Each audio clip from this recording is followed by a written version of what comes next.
If Catalonia does one day get its own air force, it'll probably be able to afford something better than these.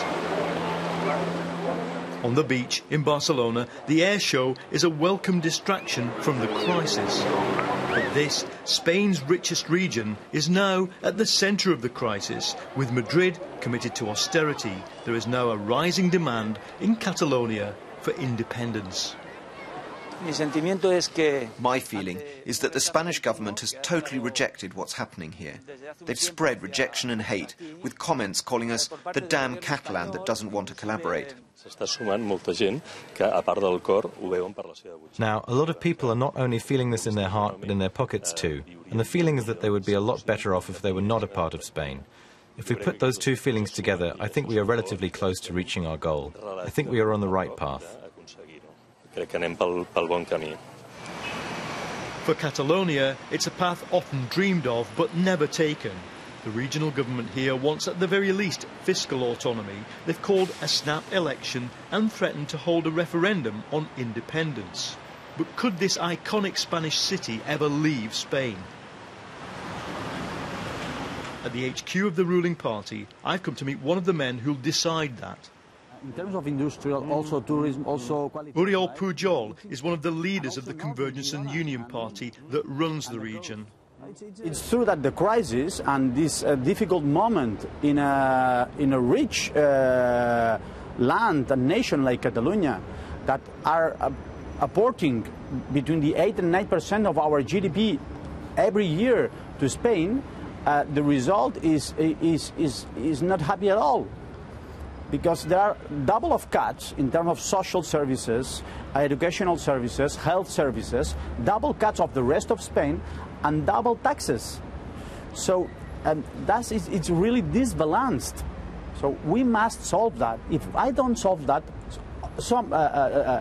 someone gonna solve that. More radical parties? Probably. Catalonia has a powerful hand to play.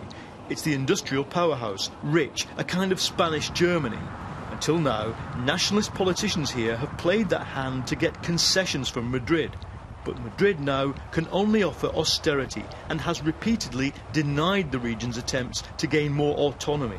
During the last 10 years, a lot of decisions have been made in order to keep a historical separation between powers. In Madrid we had the political powers, but in Barcelona we had the economic powers. What now they are trying, in a very clear way, is to concentrate economic and political power in Madrid. And this is what made Catalan politicians decide to act. The Catalan government now wants an independence referendum, legal or otherwise. If the legal process doesn't run good enough, we wouldn't stop. You will have a referendum?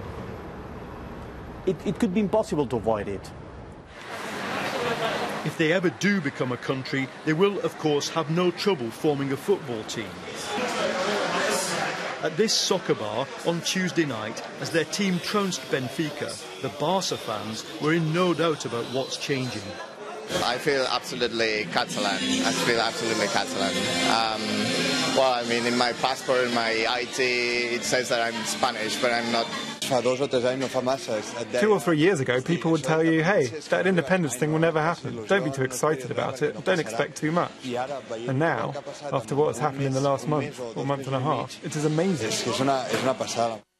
In the rest of Spain, reactions to a Catalan independence referendum have been less joyous. In a press interview, Colonel Francisco Alemán, a serving officer in the army, made this statement: Catalan independence over my dead body and that of many other soldiers. Today, it's like 1936, only without the blood.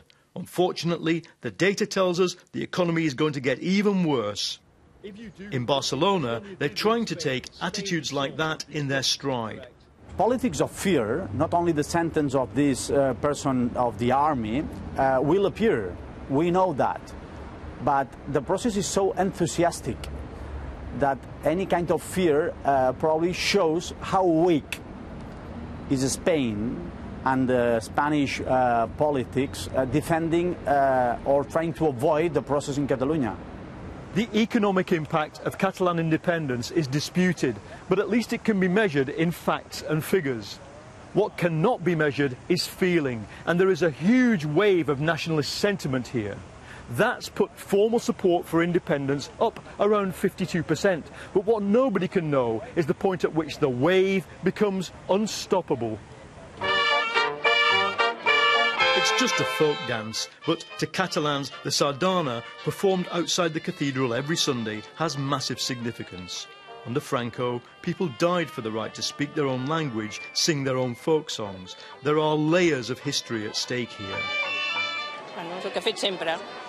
Madrid is doing what they always did, criticize us. And that is why we're saying enough. We don't want their help because we don't get any real help from them. Therefore, I believe we're better off on our own.